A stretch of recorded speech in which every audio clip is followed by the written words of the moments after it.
Hello, everyone, and welcome to Sights on Sinnoh episode 60. This week, we're covering the 50th episode of Battle Dimension as we wrap up this season here with a gym battle. With me today is Mannie. How's it going? Going pretty good, enjoying this beautiful fall weather. Nice. Good to hear. And also continuing with us from last episode is JM. How are you? Doing all right. Just been doing some horde hunting recently, so Nice. something new. For some Drifloon? No, Klefki. Oh, of course. Okay. That was my second guess, clearly. Of course, the very Sinnoh relevant Klefki. Actually, there might be a tie here later on. Oh, okay. Oh, I see what you're saying. But yeah, this week we are covering the gym battle that we literally get dropped into at the end of the previous episode. Right after our introduction to Barry. So, Manny, you weren't there for that, and I'd love to hear what your thoughts on Barry are. I don't know if this is on purpose, but his voice actor does a good job at making him sound so annoying. Yeah. He's like so obnoxious, and the tone that the actor uses just fits it so well. Mm-hmm. Like, I don't think they could have cast anybody better to fit that role. So yeah, definitely someone you wouldn't want on the sideline. As we see, he's like he had some good lines. He does, but yeah, he comes out with the jealousy when it comes to like Ash and the battle. Yeah. So he was definitely a fun addition to the episode, though. Yeah, I liked it. I think it's kind of refreshing to have someone in the audience who's kind of not rooting for Ash in part. I mean, the last time we really had that was like Paul watching a gym battle, and Paul doesn't say anything. He just grunts and then calls Ash pathetic and then leaves. Right. And then Pikachu like uses a thunderbolt like just in the air, and Paul's like, "Oh, okay, I'll stay." Okay. None of that this episode, but I do know that JM had a really interesting take on what Barry represents. Yeah, sorry for listeners who are hearing this 2 weeks in a row. But yeah, I pretty much just assumed that Barry was like the 12-year-old playing Pokemon for the first time who just button mashes through everything and like over levels their starter and doesn't train anything else except for like the Bidoof that has like 4 HMs on it. Which, you know, for Diamond and Pearl is the only valid strategy anyways for Bidoof. That just like button mashes, doesn't read anything, like doesn't know where they're going, just kind of stumbles around and somehow has like a level 60 starter by the time they've reached their third gym. Yeah, and also having their main starter know just super powerful moves like Hyper Beam, Hydro Cannon. I think like Hydro Pump too. Just an insane amount of really strong moves. But yeah, that's how I was kind of on the same page there with JM on that last week. So that's kind of just our take on it, and it seems to fit, especially given what we saw last episode. But what do you think about that? Maybe the concept behind Barry. Yeah, I definitely agree upon hearing JM's perspective. It definitely does fit that vibe of who he is. And so, because yeah, I was thinking about, I didn't think of it that way. So listening to like his opinion on what Barry might represent, it's really a fascinating opinion to hear. It's just like very interesting because if that was the intention behind the writers, I'm like, they nailed it. Yeah, but like I want to ask kind of why. I'm like, are you trying to like appeal to us, like the adults? No, it's not even that. It's that these characters are 10. Like, they're kids, and not all of them can be mature as Ash. I mean, just some dumb things. Don't get me wrong, but he is a very mature 10-year-old, and so is Dawn, and then Brock is like teenager, also very mature. So you kind of need that because that's more like how it is. It's more realistic in a way. Yeah, and it's a nice contrast to who we've seen as his rival in Paul, whereas Paul is like super cold and kind of like, oh, get away from me, where Barry is just more like annoying and kind of emotional, and is like, oh, like, I'll consider you a rival soon. Yeah. Oh god, like this whole time Barry's thing is like, I won't consider you a rival, but like Ash is already ahead of you and he's already beat you, so I don't know what more you want from him. But this does kind of lead us into the meat of this episode, as again we are at the Hearthome gym. Finally, after like 4 times of coming through the city, Ash is ready to battle the Hearthome gym leader Fantina for the second time, with both his pride and the relic badge at stake. And Barry's, who is Ash's new rival, is watching in the hope that Ash will lose. So, we start off the match with Fantina's Gengar versus Ash's Buizel. So we're just skipping the B plot, which like I would be totally fine with. No, we'll get to the B plot. Yeah, because that comes like during the break, like during the first battle. It first shows up right after the opening. Oh, it does? Oh, okay. Mm-hmm.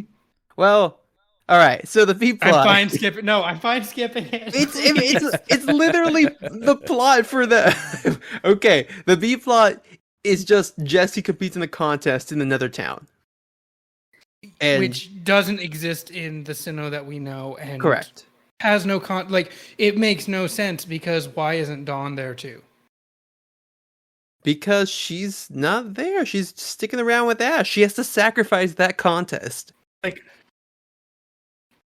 it's just it's shoehorned in, and it's to give Jessie a chance at reaching the finals, which happens every series. Well, this is only the second time it's happened. Well, it happens every series after this too. What do you mean? There's no contest after this. Kalos has contests. Is it actually contests though? They're performers, right? They change it's the same mechanic, and there's ribbons. It's the same thing. It's just a name change. Weird. Okay. Yeah. It's just weird. It's weird having contests without Dawn or without any other character. It's weird having Jessie alone in a contest. Yeah, it feels out of place. I will agree that it did feel a bit out of place. Because it just felt like Jessie's never been the focus of contests. Mm-hmm. Well, I'm okay if it's just in the B plot like it is here. It's like, yeah, sure. She goes and does contests when she's not dealing with Ash and Dawn. Because at the end of the day, she's still going to go for that. And like, not every single one has to be involving Dawn or any other heroes that we have. Right. But then there's also the whole thing of like, Team Rocket has usually been there even in the gym battle episodes, usually trying to find strong Pokemon at the gym. So why aren't they doing that now? I think it was more to remind us of like Jessie's goals of how she's self-centered and she wants to be a star. Right. But yeah, I do agree that it did feel random. And it's just out of place. And it's just like, we need to pay like Michelle Knotts and like the other Team Rocket voice actors for an episode. Would you rather them try to interfere with the gym battle? Yes. Really? Because at least it feels relevant. I think give it what they did with Maylene, where they try to interfere with the gym, like try to break into the gym and get sidetracked. Even that's better to me. I personally feel like this episode just should have been the entire gym battle. Yeah. And not show them. Because there was like a current episode in Journeys where it was just a pure battle. And at no point did it feel like it needed something in the middle to kind of like make it breathe. And I think it hurts the episode because of just how weird this battle is, which we can definitely get into. I mean, I'm totally fine with them putting that, like, is it the strongest place for a contest? No, but like, no. Jessie's gonna be in a contest. I might as well do that because instead of having them try to break into the gym like they did with 3 of the gyms so far, I'm like, we've seen that a bunch. Like, hey, what if we just go see Jessie do her own thing? I think that's way better. Yes, but then commit to it and not show us one move at the start of the contest and then her winning the contest and that's it. Like they hand her the ribbon and that's like it's literally like 4 minutes, not even, of Team Rocket footage. Mm-hmm. Sure, I will say I think this would have been a better place for having Jessie dress up as Fantina, rather than like what we saw at the other one. Don't invent a random town and just like. Hey, I don't know. It just feels out of place. They've been inventing random towns though for contests. They do, but they also is like this is along the way. Like Majorlica or whatever this town is literally just existing in this episode. That's true. It's just like, wait, what? Why are they here? They were just in Hearthome. Exactly, and that's why I will agree to so that. Out of place. I mean, it just doesn't bother me as much. That's why I find it weird that it bothers you guys as much. No, I'm not bothered. I just feel like it didn't have a place in this episode. Yeah, that's what it is. It's just like, why include this? And from an adult viewer perspective, this makes me feel like we needed to pay these voice actors for an episode. So we put this in. Yeah. But it still moves Jessie's overall plot forward as a coordinator because she does get a ribbon. So right, but I'm assuming it's probably not going to be mentioned much. It's just going to be like, oh, she has 2 ribbons now. Like, great, you're not asking why she has 2 ribbons. I would. I'd be like, wait, what? Like, why didn't we see this? Yeah, I feel like that's what I'm saying. Is like, if they didn't show this, they would be asked. Like, the viewers would be asking why she doesn't have 2, like why she has 2 ribbons. Mm-hmm. But like, give it more time then. Like, if it's really important that she has a second ribbon by this point, show that contest. Show us more than. Mega using Silverwind and then cutting. Commit to it. That's my issue with it. Well, I feel like after her lovely voice when she sang, she just won the contest. Like that's what gets me. The judges were just like, you know what? That's it. We don't need to see any more. She won. Give her the ribbon. Or like, I don't know, even give like a brief Zoe cameo or something like that. I don't want her beating Zoe. I think the whole point is like, or what's his name? Kenny. I don't care about Kenny. Just bring Kenny in for an episode and have her beat the crap out of Kenny in a contest. She already did. We don't need to see that again. Do it again. I think this is just to show, like, hey, when you don't have main characters, Team Rocket can actually do things. Right. Yeah, but I feel like a minority would care about this plot. It's weird to just break up the episode, and it only happens right at the beginning of the episode and in between a switch out. Yeah. And that's it. Like, give me one more scene with it and I'm fine. Yeah, okay. I will say I could use like one more moment from that. Like, show me the last battle, because I think they only show the appeal and the ribbon. They show, one move from the appeal and then her getting the ribbon, and that's halfway through the episode. Yeah. It just doesn't match the pacing of the episode, which makes it feel more out of place. Fair, yeah. I'll give you that. Yeah, I think it could have been done better. I'm okay with it. Like, I'm like, yeah, sure. Jessie gets a ribbon when there's no one else to really be her competition. Oh, no.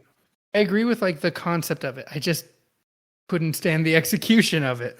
Yeah. I don't know. I think with gym battles, it is nice when there is a bit of a break in between. Sure. It's just weird that this is how it's inserted into it. Yeah. But going to the battle itself, we start off with a Gengar that has an ability that it no longer has, which I found hilarious. And using it in a way that doesn't make sense. Gengar's ability is Levitate, and this is kind of what gives it mobility, though technically like any ghost type could kind of have this. And as Weasel starts off with water, with I think Aqua Jet actually, Gengar just kind of easily avoids it and surprises Ash, which to me also was like, what? Like, what? Ash, what are you surprised about here? I just don't get why they wrote Levitate in this way. It's not what Levitate does. Right.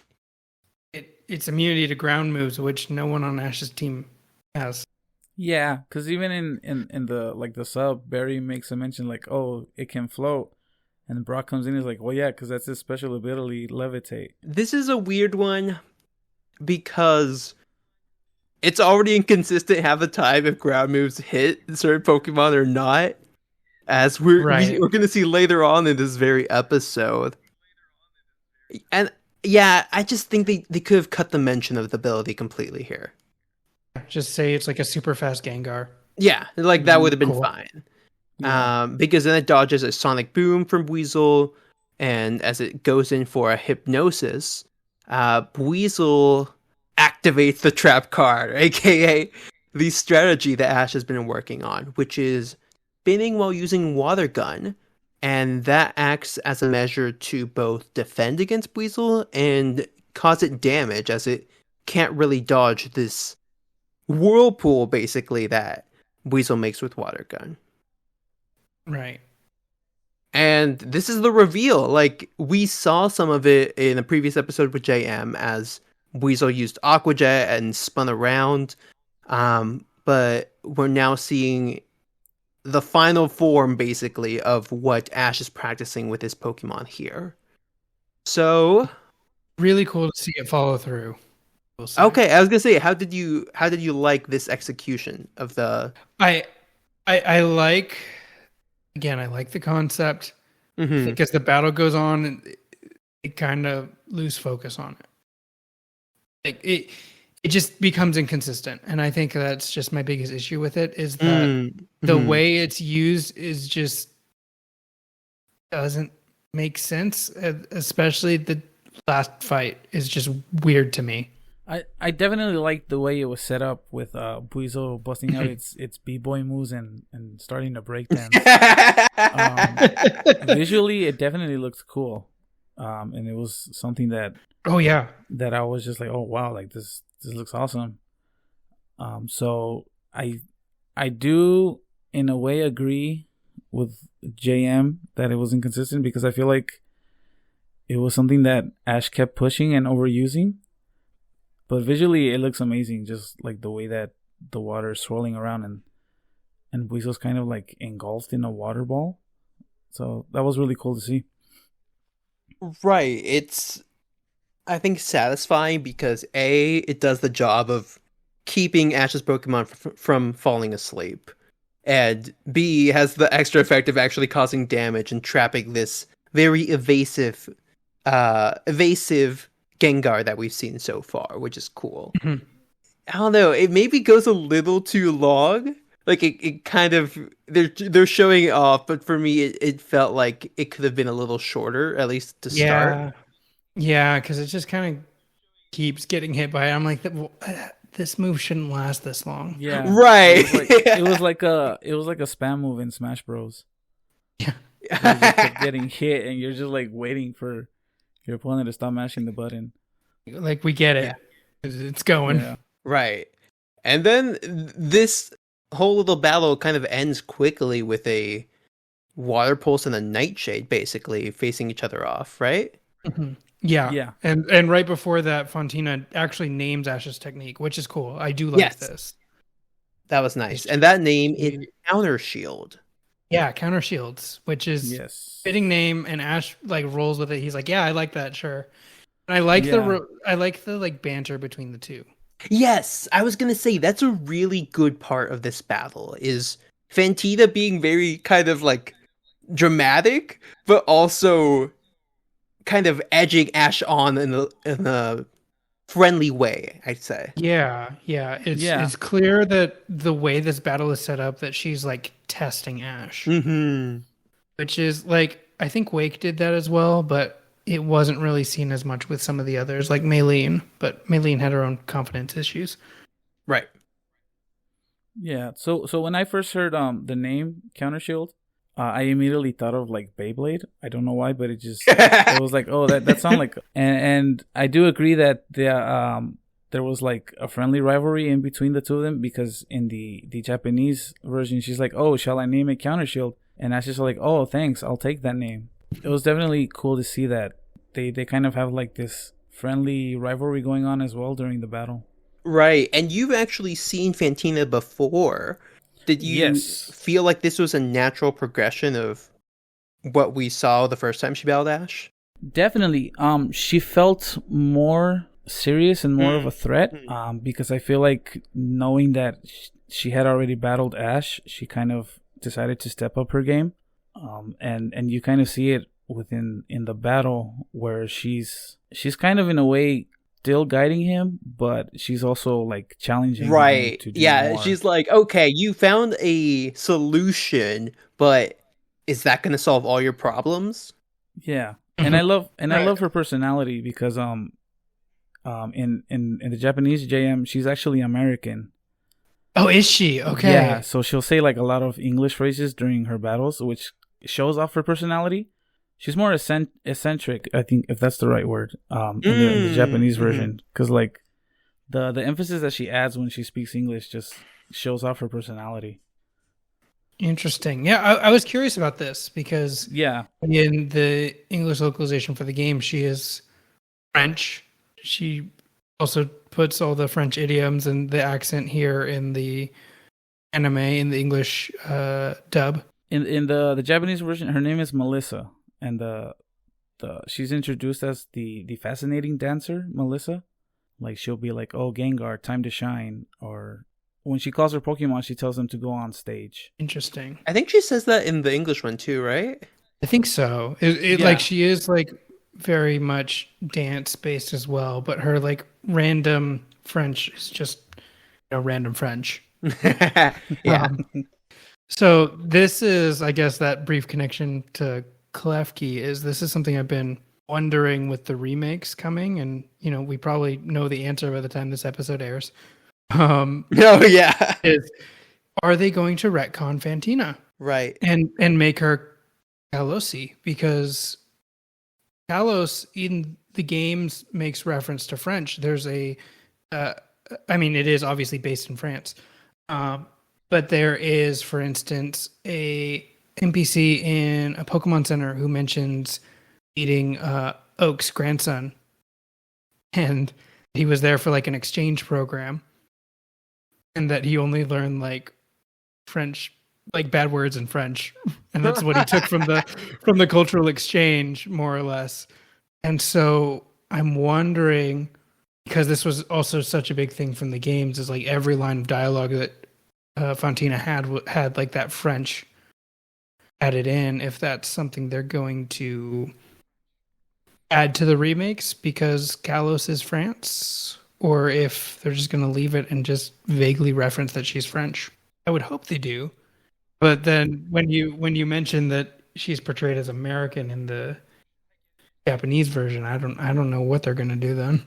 My question here is, in Let's Go, did they retcon Lieutenant Surge? Did they? I don't think so. Yeah, I'm guessing they won't if that's what that status is for Lieutenant Surge in the newest Kanto game. Yeah, I mean, I guess because there's Unova, but Unova is also a small section. Like it's not based off of a whole country. Well, what's weird is in Omega Ruby Alpha Sapphire, we have characters who are retconned as being from Unova. Well, they're new characters. Arun, who is the secret base guy, is like from Unova and now in Hoenn. So I feel like if they're gonna make new characters that are explicitly from there, but not like change the other ones, maybe they're like, let's not mess too much around with some of these more important characters that we have. Right. I just think that Fantina might be like one of the more memorable ones that could be retconned. Sure. Because that French is just, it's literally every line is like at least one French word in it. That's true. She's very much iconically portrayed as a person from France. The issue with Surge is that us as most English localization players are American, or at least familiar with American culture. You just kind of assume because like he's speaking English and the game's in English for you. Right. That's like, I can't really do much here. Like I guess if like in the Japanese version, like Green, they gave Surge like English dialogue, but the games weren't at that point to do that. I mean, I would appreciate if they did. I don't think it's likely though. No, I don't think it is. But I guess we already know the answer by the time anyone hears this. But it's over for the water type here as Ash recalls Weasel to its ball and sends out Chimchar to face Miss Magius from Fantina's side. And Fantina does an interesting thing here that even Barry's a little puzzled by. Oh, Barry's also just mad because he couldn't beat one of Fantina's Pokemon. True. Yeah, that came in too. Yeah, but there was like a sweet line in the Japanese version where Ash thanks Weasel for his contribution in the battle. I thought that was really like a very nice thing to say, because I think in the Japanese culture they're very focused on teaching their children to be super polite. So it's cool to see that this version of Ash is emphasizing that politeness throughout this, not just to his Pokemon but in the battle as well. He's the way he speaks is polite, whereas in the English version he's kind of like enjoying the taunts and taunting Fantina as well. So it's a very nice like contrast to see within the characters in the English version and in the Japanese. Oh yeah, and there's a weird bit in this Ms. Magius battle. It's just like a weird line from Ash that I was like, whoa, that's not really Ash. Okay, I think I know what you're talking about, but before that, there is a line from Fantina where she's like, Ash, I'm gonna let you know, Miss Magius can't learn hypnosis. And Mannie, do you know? She's lying.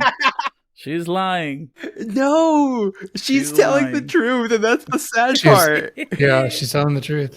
I know, that's why I'm like, I immediately thought about that episode where Miss Maggie uses hypnosis on the kids to knock them out. Yeah, well, it uses Confuse Ray on them, but it puts them to sleep. So you're like, did you mean hypnosis? Yeah. And this is how I know that Miss Magius can't learn hypnosis. And back then, like, that stuck with me from the first time I watched this episode, which is why I was like, yeah, definitely. It called me back to that episode when I heard that line. So that was like episode 25 or something of the podcast. And here we are now, confirming within the show itself that Miss Magius can't learn hypnosis. Nice. And the reason I remember it vividly is because at the time of this recording, that specific episode is about to release. So definitely not. Exactly. It's all timed. It's all calculated. JM, what are your thoughts? I'm with Brock on this one. He's like, why is she saying this? Well, that was Barry. Barry's the one who's like, oh, was that Barry? Yeah, Barry said that. Yeah. Yeah, Barry was the one that asked. They're all like, why do you share that? Oh, and then Brock reinforces like, the gym leaders will sometimes share their strategies. Mm-hmm. There's also that like, yeah, it was like to see how he would adapt. Yeah, and there's also like the flashback to Zoe, that comes up here, which is really cool. Yeah, because Ash is like, I remember when Zoe used Shockwave and Miss Magius blocked it with Magical Leaf because grass resists electricity.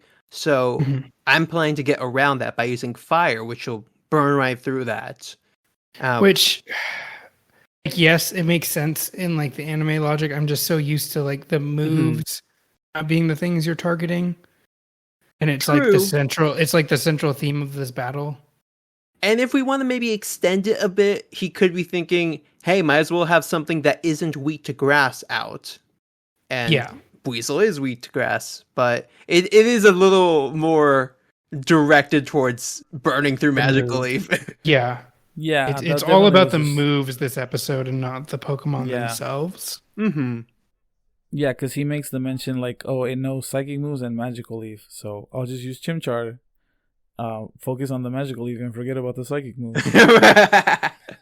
I mean, to be fair, any of his Pokemon are going to have a tough time against Psychic moves, and Yeah. We'll even see that in action in a bit. But Chimchar uses Flame Wheel, and Miss Maggie is easily dodges. So it turns around real quick and it just jumps in the air, basically, to go for Miss Magius. And Barry's kind of shocked by this. Like, whoa, that's gotta take a lot of power, right? But Brock explains, no, that's pretty easy for Chimchar. It's a monkey. Yeah, and it can jump. And this is where one of Melissa's like funny English lines comes in, because when she sees this, she says in English, "Oh my god!" And she's like, "What kind of jump is that?" Oh, really? Okay. But yeah, so I think it was just the way that she said it, just like how she was shocked, and her saying like, "Oh my god!" It was definitely like a funny scene that they put in. I did find that moment kind of weird though, because it does look like she's kind of excited or surprised at this, but then has a really easy response to this by using Psywave. And just knocks Chimchar out of the air, basically. Yeah, it's like super easily countered.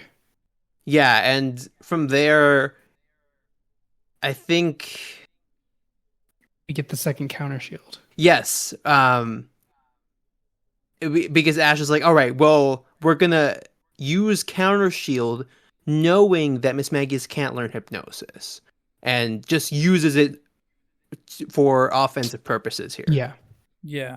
A spinning flamethrower. Right. With Chimchar using flamethrower and spinning on the ground, it's able to cut through Miss Magius' Psywave and then also hit Miss Magius itself, so it's not just immediately countered. Oh, he doesn't counter that Psywave yet. Yeah, okay. Not the first time. Yes. Not the first time. Right. He has similar... He's still spamming the B button. Yeah, he does the same counter shield. It looks the same, but it's red. And then then Miss Magius uses the Psywave to counter that. So it's a lot of just back and forth here. And I think this is the weirdest part of the battle. Yeah, well because then Magical Leaf is used to destroy the fire move. Right, and that was like Ash's whole plan, being like, "Wait, no, that's the opposite of what was supposed to happen." And this is where it comes into the inconsistency of like, if you're gonna do it about the move matchups, then make the move matchups consistent. Right, because these same move matchups happen in the second half of this particular battle, Miss Magius versus Chimchar, and the result is opposite. Right, it's kind of just like, be consistent. What's the rule here? Yeah, like which does Magical Leaf beat the Spinning Flamethrower, or does Spinning Flamethrower beat the Magical Leaf? Because both happen. Yeah. It's not really explained why, which is the frustrating part here. We do get this line though from Ash, which is fun. What's the line? Well, Fantina taunts him here. And it's like, I've learned all about counter shields from the first matchup. And Ash gets angry. This is, again, not characteristic of Ash. And he's like, this is just like a gym leader. I'm like, whoa, what sort of grudge do you have against like the past 30 gym leaders you fought? Like, who hurt you? Because you're best friends with one of them. Yeah, and again, to contrast it, Ash is more observant in the Japanese version, and he compliments her. He's like, "Whoa, she's truly a gym leader." See, that sounds better. That tone is way more on point. Yeah, especially in the way that he says it, like the tone that he says it, definitely came off like, "Whoa, like chill, bro. Angry. What's going on?" Yeah. Who hurt you? Right. I'm like, are you just really trying to beat her to give Barry more crap later? Is that why? He doesn't even like reference Barry. Like, I don't think it's about Barry. Right. So that's why I was like, what is it? Like, that's the most reasoning I could do with there. But yeah, it's just weird.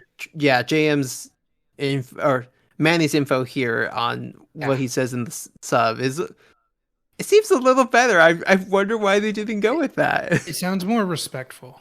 Yeah. I think it's because they always have to try to find the correct words to fit the mouthing. True. Yeah.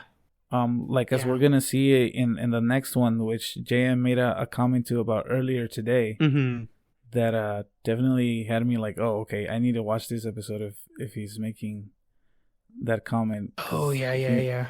Yeah, because it definitely made me laugh at work. I was like, oh, okay. Cool. I need to see this. There's a dumb line up ahead. Yeah. Right. There's a definite, like, a bit of a subtlety of a contrast to in the Japanese version. And then we get Chimchar charging him with a flame wheel and also using flamethrowers. So now he's got like double moves going on. Very much like a contest, actually. Which I'm surprised no one really mentions. And this gets countered by a Dark Pulse, but I think Miss Magius uses Psywave as a follow-up. So it breaks through the flamethrower, but there's a question from Barry, is like, did it hit Chimchar too? And then we get answered by that as Chimchar just charges right on through the smoke and hits Miss Magius, knocking it out. Yeah, and Ash has this like this moment of like pride here. He's like, I thought so. And then Fantina's like, what? He's really feeling himself in this moment. Yeah, he's got a lot of confidence in this battle, which is good. It's just, it's a little arrogant in the English version. Yeah, definitely. And definitely. And now it's 3-1, with Ash having 2 Pokemon, battling a bit, and then saving his last one. So now that it's down to the last Pokemon, of course, Fantina sends out Weasel. And what? No. Wait, what? Oh, no, sorry. Fantina sends out Drifblim, and Ash. I'm thinking like 2 scenes ahead. Ash sends out Pikachu, and I'm like, oh, good. He's thinking of types, like still kind of with moves, because of course Drifblim is both Ghost and Flying type, with Flying type being weak to electricity. I think we're gonna say the same thing. Before this, Barry makes an observation about Chimchar, right? Yeah, this is what I was gonna say. So Barry is really upset that Ash is doing well. But then he like calms down a bit and he's like, wait a second. This Chimchar is like happy and enjoying Right, himself. he's like, what? This is not how it was when I saw Paul battle with the Chimchar. What do you guys think about that? Yeah. That was a very like for me a very small detail, but yet it had like a lot of impact in it. I think it has definitely. I'll go ahead. Go ahead. I was gonna say I think it has more impact because it's Barry of all people noticing this. Like, how bad did it have to be that someone like Barry, who can't even notice when someone's walking in front of them, notices something like this? Yeah, like, someone who's very dense is like picking up on this. Right. And someone who idolized Paul. Because every character that he met in the last episode, well, he would just compare them to Paul. He's like, oh, I remember you. You lost to Paul. And like, that's the only way he remembered people was because of Paul. I kind of like that they do it here and not in the last episode where Ash battled Barry. Right. Because it would have been a little bit more out of place. Agreed. Seeing how Chimchar is happy beating a gym leader, or at least one of the gym leader's Pokemon, makes more sense, I think, for Chimchar to be this ecstatic. Right. And yeah, this is where Chimchar gets switched out for Pikachu as Drifblim hits the field, and Pikachu just starts off with a Thunderbolt, but it like makes an electric ring around him for some reason. And I was like, according to Ash's like dialogue, it was the counter shield, wasn't it? Yeah, he's like, I put a counter shield around Drifblim, and I'm like, did you? It kind of looked like you just hit it. Well, and then it results in paralysis. Paralysis does nothing. Right. This entire battle, it doesn't come up again. Like, Fantina is like, oh, this was really smart of you to paralyze me right off the bat. Like, she says the word, and then she's like, the best line in this episode. You forgot that Drifblim can use psychic moves as well, like psychic. Yeah. So this was another case of them having to fill out the mouthing, because she doesn't say like psychic. She tells him, you forgot that Drifblim can use psychic moves as well. And then she goes, psychic. So she's telling her Drifblim to use psychic. But I guess they had to find the way. Yeah, they had to find a way for her the words to fill what she was mouthing in Japanese. So they added that very smart observation that Drifblim can use psychic attacks like psychic. Just yeah. Like, okay, have a line around it. Have a clunky line like that, but also have your like battle mechanics consistent at that moment. Because paralysis doesn't prevent psychic moves from being, or doesn't prevent any moves from necessarily being used, but it also doesn't have like priority on certain moves. Like, paralysis works on everything. So like, why do the psychic moves suddenly work perfectly even though they're paralyzed? The effects of paralysis aren't shown at all in this battle. This is where I feel like they use the word paralysis, but they mean like immobilized, because it's a very explicit electric kind of ring surrounding it. Well, we've seen paralysis in the past kind of like spark all over a Pokemon. She could have used trapped. Yeah, that would have been better. Paralyzed. My bigger issue is that the paralysis ring just disappears. Yeah, right. Like, it's not broken. It's just not animated after this point. It's just not shown.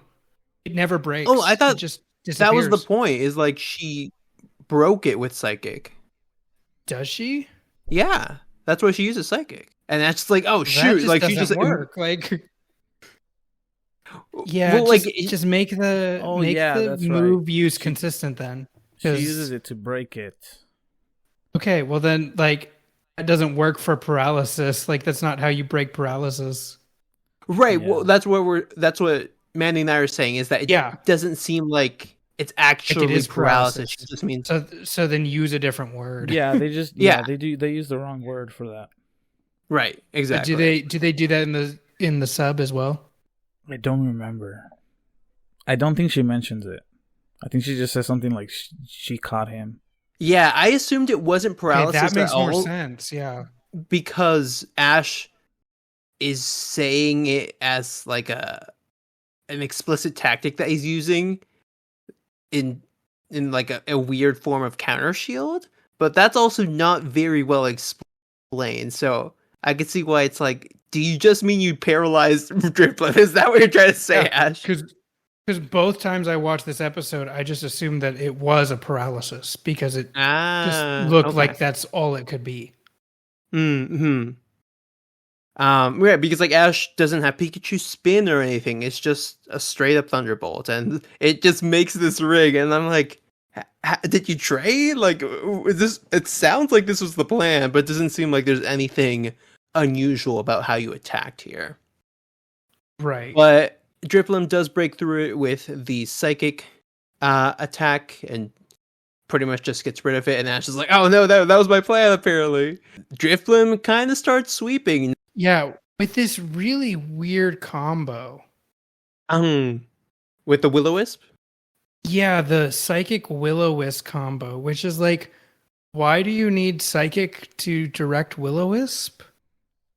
And also Will-O-Wisp is doing something completely different from what it does. Well, because that was like the contestant in her, wasn't it? Yeah, the coordinator's part of her, I'd say. Yeah. Sorry, I keep calling them contestants. It just, like, Will-O-Wisp is directional anyways, like all moves or most moves. But Will-O-Wisp, as we're seeing here, is kind of just those flames floating around. Yeah, I think the purpose was for her to make it an attack rather than just the status move. Right, which is also where it's weird because Will-O-Wisp doesn't do damage, it just inflicts burn. She basically... combining it with psychic. Mm-hmm. Yeah, it's just weird. I think it fits her character a lot as a coordinator, and to me, it felt like she invented mystical fire 3 generations early. Yeah, but she does kind of explain as Ash tries to break through with like Thunderbolt counter shield that her Will-O-Wisp psychic combination is going to last a lot longer than Ash's because they're just moving it telekinetically instead of Ash's like, I have to keep spinning and like releasing energy here. More just like move inconsistency. I'm like, I guess, sure. I don't know. I like if this to me felt like the most contest-like battle that Ash has had. Yeah. No, it's very contest-like. It's just the mechanics just are so inconsistent to me. I don't know. I think it fits pretty well with what we know about how Drifblim acts. And I really enjoy seeing this reveal of her picking up and copying Ash's tactic. Oh, yeah. No, that's really cool. Right. Like that in itself is like, whoa, like she knows what she's doing. She learned your playbook and is like, I'm going to make this my own. Yeah. Because during the Miss Maggie she kind of tells him like, oh, I was studying your counter shield during the first battle. So she's definitely been studying at the same time, battling him as well, and just shows like how quick she is to think during a battle that she made her own version of Ash's counter shield. And she launches this counter shield at Pikachu, kind of trapping it basically. And that gives enough room for Drifblim to sweep on in and trap Pikachu. And it tries to use Thunderbolt to get out, but weirdly, this is the part that bothered me probably the most, is that it doesn't shock Drifblim even though it's touching it. Like, the Will-O-Wisp psychic combination seems to trap the Thunderbolt as well. And then as it goes in for Hypnosis, Ash just like, try again, Pikachu! But it gets hit by that. That's gonna work. Right? And like, use Iron Tail, like, spin with that or something. But that's pretty much it for Pikachu, and it gets knocked out by a Psychic, I believe, and lands in Ash's arms. Wind. Yeah. Ominous Wind. Ominous Wind, oh, yes, okay. That's right. Ominous Wind. So there we go. We have Ash's arms. We have Psychic, Will-O-Wisp, Ominous Wind, I don't know, and Hypnosis, of course, right? Yes. But yeah, that seemed kind of quick to me. We have Weasel come in. It uses Aqua Jet with like a spinning formation, so again, kind of counter shielding, and that gets through the Will-O-Wisp that Drifblim throws at it. But immediately, like, Drifblim just appears, like, I swear, used Phantom Force or something, and catches Weasel, hits it with Hypnosis, and then also knocks it out with an Ominous Wind. Now they are 1-1. Yeah, it really raises the stakes. I just, like, okay, it's quick, because we're running out of time here, but also, like, it does show how strong Drifblim is. I just, again, this move consistency is wild, because there are 2 Will-O-Wisps in the Weasel Drifblim battle. In the first one, Weasel breaks, and the second one, it's unable to. And so, like, again, there's this consistency issue where attacks that are working once suddenly aren't working, and we're getting the opposite result, and it doesn't make sense. Well, Weasel never gets hit by the Will-O-Wisp, though. It breaks both of them, doesn't it? No, the second one gets countered. Like, it counters the water pulse. Yeah. So Weasel uses a water pulse, and Drifblim counters it with the Psychic Will-O-Wisp and breaks the water pulse.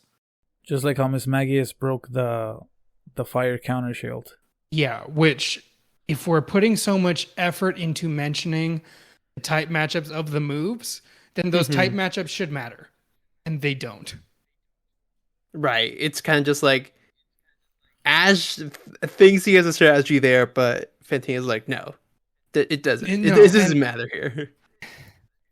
And it's like, okay, well then, like, why put, from a writing perspective, why put so much stock into that twice? Yeah. Is that mentioned in the sub at all, these type matchups between the moves? Yeah, there's definitely the same amount of focus. Because Ash also mentions when it comes to Miss Magius, he does mention the Magical Leaf, which leads him to using Chimchar. And in the same as well, like with Weasel, where they're like, oh, like Will-O-Wisp shouldn't have worked against the Aqua Jet. Mm-hmm. So yeah, it definitely does feel like the moves, the counter moves, were more what the focus was. So yeah, I do see JM's point where it's like it's definitely not consistent because it works once, but then it doesn't work. And then we do get Chimchar sent out for the last part of this battle against Drifblim. And it starts off with a Flame Wheel, but Will-O-Wisp just kind of knocks it out of the air. And this is the weird part, because then Ash's strategy, as he gets an idea, is to use a flamethrower and have that counter the Will-O-Wisp, but also absorbs it and keeps the momentum of the flamethrower, which then hits Drifblim. So is all this type matchup stuff to show him that doesn't work, and you should instead use the same type to like. It's just like, hey, like sure, I guess, like fine if that's the logic you want to go with, but I don't like it. It's kind of like telling you turn your logic around, and there you go. Like, why do you have this then? Like, don't establish that that's the way matchups are going to go if you're going to weirdly invert them, right? Like this. And I think too, it bothers me because we've gone through like 3.5 generations now of, you know, battles more or less making sense, and it just feels like it was turned on its head for this like move focus match. Where the battle wasn't between the Pokemon, it was between the moves. Arguably though, the last few generations of this anime made less sense with battling. But okay, sure, it is, especially for this season, it is very odd to me. Yeah, it just feels like they're trying to shift the focus of this battle again towards like the actual moves. Not the Pokemon. And with how central that has been a theme throughout this season, specifically with Dawn, about how you're putting too much stock in the moves and not the Pokemon themselves, it's really weird to end this season with a battle that only focuses on the moves. Yeah, because even in the Japanese version, when they show that, Ash is like, oh, well, I just made the counter shield. It's just like, yeah, they definitely pushed it too much in terms of the moves. Yeah. I'll get to my thoughts more as we get closer to the end, but here Drifblim follows up with Ominous Wind, and Chimchar dodges it with Dig, and then comes up from behind, grabs Drifblim, and just slams it into the floor.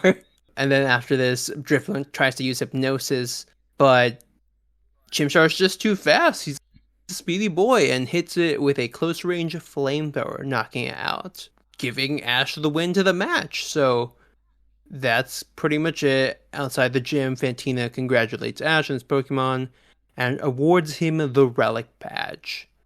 So yes, the Sharingan badge. Sharingan, there you go.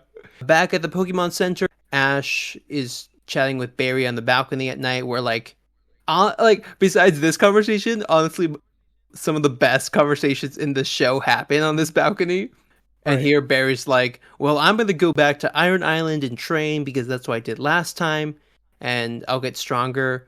And they're like, all right, let's go together. And Barry just keeps antagonizing Ash for no reason because Ash is clearly better. Together to Iron Island, they're going to the city where Barry won his gym. Yes, Canalave City, so Ash can fight the gym there, and Barry can take a boat to Iron Island, which is what you do again in the games. So my little note here is that Barry remembers Iron Island way more than most people who played the games. he makes skip a big it every deal. Time. Right. Iron Island is where Barry's metal gets tested, okay? Like, apparently he lost one match somewhere else, and he's like, Iron Island is where I go to grind. And in the game, it makes sense for other reasons, and only really one time, but we'll get to that later. So, this marks the end of Shield with a Twist. Manny, let's start with you. What are your thoughts? Did any of you guys feel like the end of the battle kind of felt flat. Yes. Yeah. Right? Okay. It's just super sudden, and I don't know. This whole Driftblim thing was just, it was so fast, and it was just, it's like, let's just get this over with. And it's weird because like that should have been the focus of the entire gym battle, I think. What's weird is that it starts with a focus on the counter shield, and then by the end it doesn't really matter. Like, they go through all these counters for each other, and then at the end it's just like flamethrower to the face, and that's it.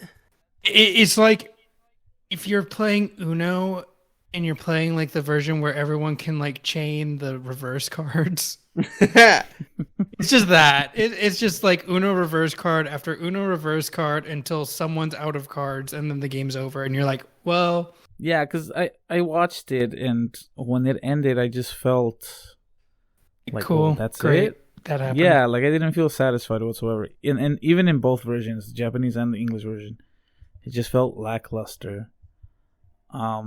So yeah, I mean, overall, it was an average episode for me.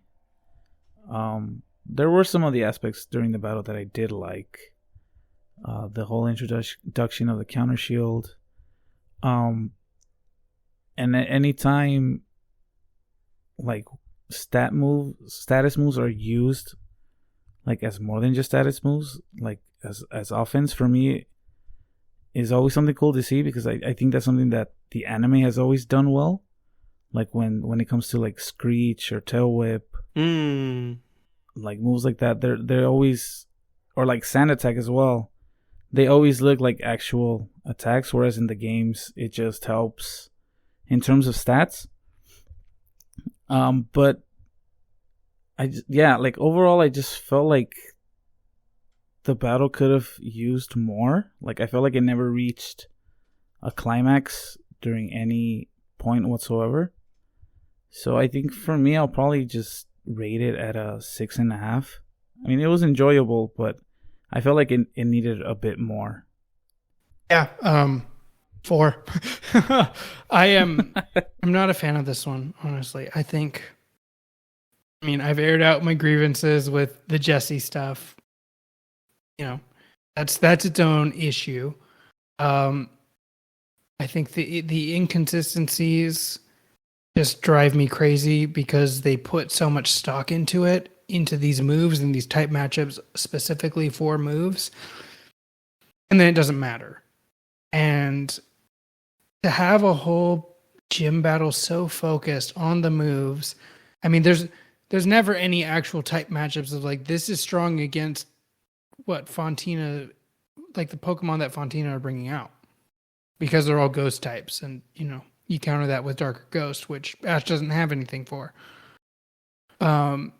So like, that's whatever. But then to make it so focused on the type matchups between the moves in a season where the entire arc, going back to the tag battle, the first time we were at Hearthome, has been about how Dawn has been putting so much stock into her Pokemon's moves rather than the Pokemon themselves. It just seems like a weird way to bring this season to a close, and to bring this arc to a close that has been going on for 50 episodes. So you mean for Ash to get the Hearthome gym battle? Yeah, I mean, yeah, Ash's Hearthome. Well, I mean, the two arcs go hand in hand because they started around the same time. It's Dawn's dependence on moves and Ash's determination to do this gym battle. Now, Dawn has had that resolution already, and she's learned that the Pokemon are more important than the moves themselves. But then to shift it to Ash and have him so like narrow-mindedly focused on the moves for this big battle just feels like a step backwards for the season. It is very much about Ash perfecting a new technique that is just at its core very move-based. And I think it would have been better if we saw more of this evolution and usefulness of the counter shield, because we see it really kind of just twice, with Ash being like, hey, it's going to counter hypnosis and it's going to deal more damage reliably to these tricky ghost types that are floating around. Mm-hmm. But soon after that, we kind of lose that purpose of the counter shield and just kind of abandon that in some ways. Yeah, I feel like it's something that probably won't come back much, which I'm like, okay. I'd hold off on that prediction, but I can see why you're thinking that, because by the end here, it's kind of just like, oh, well, we used it, and that's really, it's served its purpose. Yeah, it served its purpose, basically. If someone who's like thinking just about the game and how, oh yeah, battles end in just a few moves, I can see them maybe being like, oh yeah, this makes sense. But in the terms of like the choreography of battles and the longer lasting strategies of battles that we see here in the anime, it doesn't really follow up on that in the satisfying way, especially with seeing Fantina's 2 Pokemon just knocked out back to back, basically. Hypnosis really only being countered once this whole battle by the counter shield. Yeah. Like, at least give him like twice or 3 times where we're preparing for hypnosis, but we're only able to successfully deter it one time. Yeah, that's also part of it. So my score, I think, is going to be like a 5.5. I like the counter shield. I think they kind of lost sight of what they wanted to do here with it, though. And what the journey and purpose of this battle was supposed to be. So, which is weird because of how heavily they rely on it. Yeah. It's bizarre because it's the focus, but at the same time, it's like, why is it the focus is kind of lost here. Yeah, because it was, once again, I feel like one of those things where they showed you like, okay, this is going to be the main focus, but something else comes in to overshadow that focus, and that being, Ash using what he feels would be counter moves, right, like an advantage typings. So it kind of takes the point away of the whole thing was to avoid hypnosis, because like you said, it only does it once.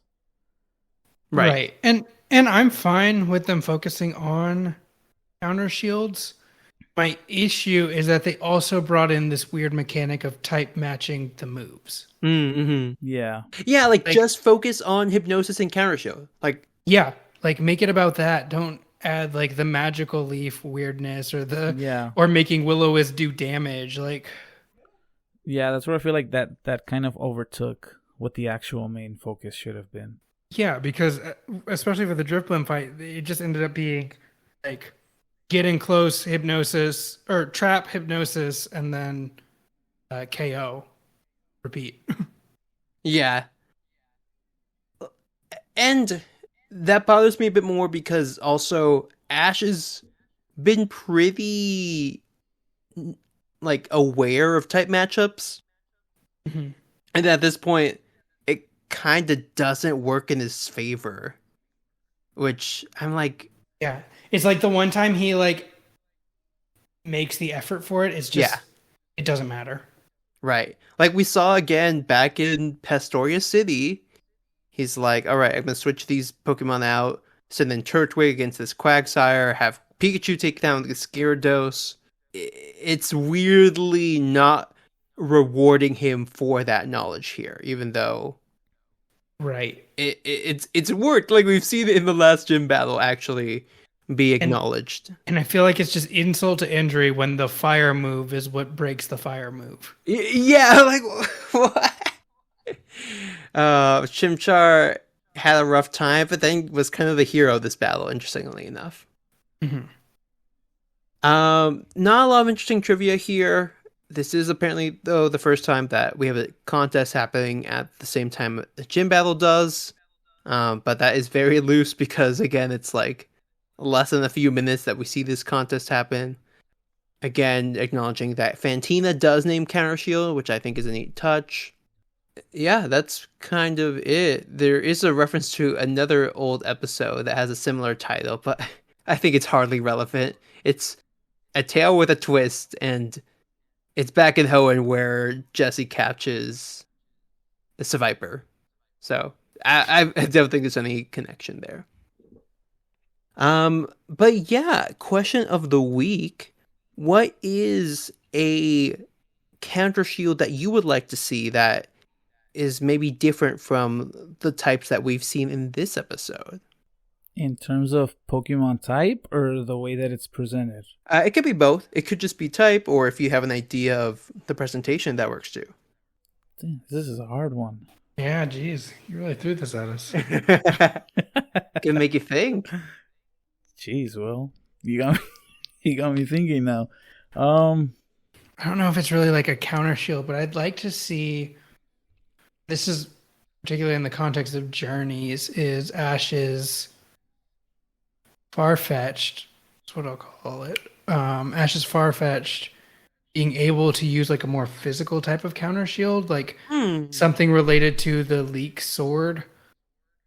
And sure. Like, because a lot of these were pretty much just special attacks where it's like a My Hero Black Whip type of thing where you're just launching like beams of energy or water or electricity or whatever, and it's just kind of all over the place and uncontrolled.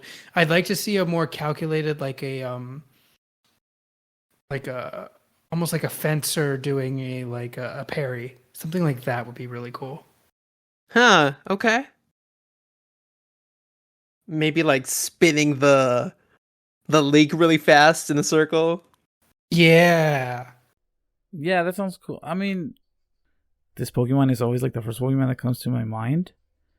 I would like to see maybe a bit of Umbreon kind of using Shadow Ball as like a defense barrier.